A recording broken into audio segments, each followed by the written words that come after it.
Bonjour, ici Nicolas Lisiac. Dans cette vidéo, nous verrons en quoi la motivation est une énergie qui est simple à impulser à court terme, mais plus difficile à conserver au long terme.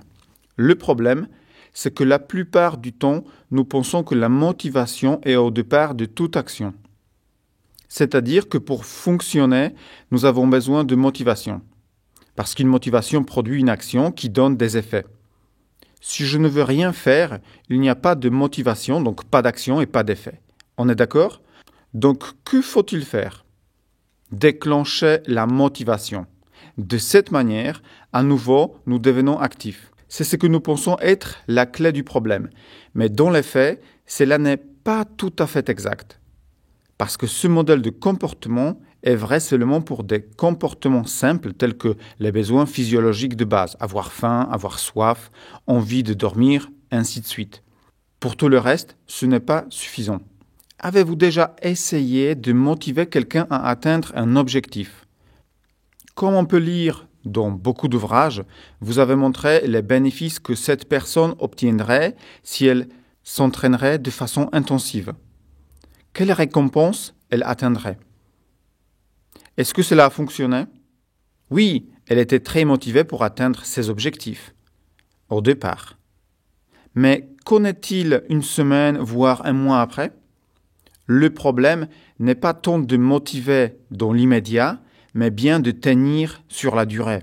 Or, la plupart du temps, vous comme moi, nous savons bien que passé le moment d'excitation, la motivation faiblit. Cela me fait penser à ce que dit le conférencier international et nageur professionnel en conditions extrêmes, Luis Pag. On ne peut pas motiver quelqu'un. Il faut que ça vienne de l'intérieur, pas de l'extérieur. Daniel Pink a réalisé une recherche universitaire sur la motivation et a découvert que la motivation la plus puissante et durable est celle qui vient de l'intérieur justement, la motivation intrinsèque. La motivation extrinsèque, comme la promesse de récompense future, n'a qu'une durée très limitée dans le temps. D'où la baisse de motivation dans la durée lorsqu'on se motive par des objectifs et des résultats.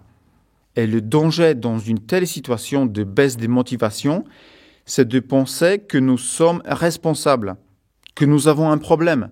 Nous pensons être paresseux, incapables d'agir. Et là, le drame, c'est que nous perdons la confiance en nous, dans nos propres capacités et nos propres ressources.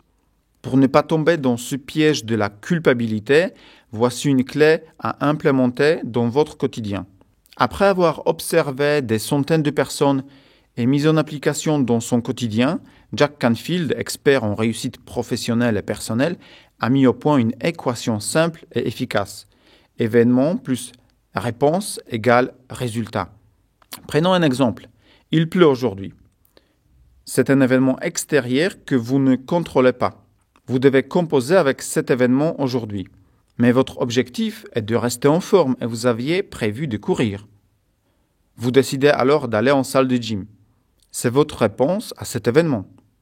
Vous avez le pouvoir d'adopter une attitude et une décision vous permettant d'obtenir le résultat que vous voulez, même si l'événement de départ n'est pas favorable.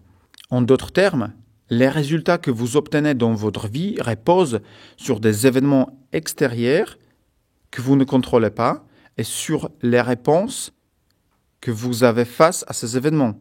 Ces réponses sont l'élément que vous maîtrisez dans cette équation. Cette formule et vision a été testée et approuvée sur le terrain par des milliers de personnes. Il en témoigne dans son best-seller « The Success Principles » How to get from where you are to where you want to be. Testez cette équation dans la vie de tous les jours et vous verrez qu'il est plus facile d'accepter ce qu'on ne maîtrise pas et de prendre ses responsabilités sur ce qu'on maîtrise.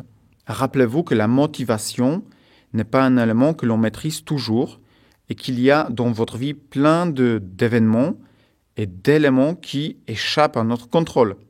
Et même s'il est simple d'impulser de la motivation à court terme, il en est en revanche plus difficile de l'entretenir à long terme. Mais ne culpabilisez pas, c'est normal. Et rassurez-vous, il existe des techniques permettant d'augmenter la durabilité de sa motivation. Utilisez par exemple l'équation que propose Jack Canfield sur lâcher prise sur ce que vous maîtrisez pas et reprendre en main ce que vous maîtrisez. Téléchargez maintenant le Sketchnote en format PDF en vous inscrivant sur le lien dessous. Dans la prochaine vidéo, vous découvrirez une autre technique permettant de conserver notre motivation plus longtemps. À bientôt!